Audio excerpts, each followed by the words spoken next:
Mga kahuan, panoorin ang video na ito upang alamin ang pinaka-latest na balita tungkol sa lagay ng panahon at bagyo. Update today. Wala pa rin naman tayong minomonitor na anumang bagyo or low pressure area sa loob at labas ng ating Philippine Area of Responsibility. Pero patuloy pa rin ang pag-iral ng easterlies or yung mainit at malinsangan na hangin na nanggagaling sa dagat Pasipiko dito sa eastern section ng Visayas at Mindanao. Para sa magiging panahon natin ngayong araw dito sa Luzon, inaasahan po natin patuloy tayong makakaranas ng maaliwalas na panahon. Pero asahan din po natin yung init at alinsangan lalo na sa tanghali hanggang hapon.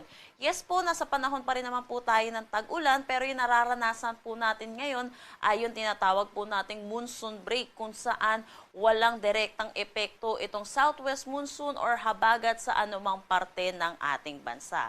Pero dahil panahon pa rin po tayo ng tag-ulan, asahan pa rin po natin yung mga posibilidad ng malalakas na pagbuhos ng pag-ulan lalo na sa hapon at sa gabi, dulot ito ng mga localized thunderstorms.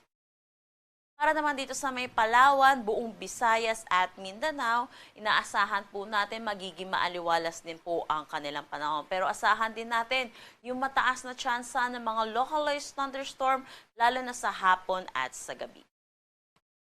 Wala naman tayong nakataas na anumang gale warning sa anumang seaboards ng ating bansa.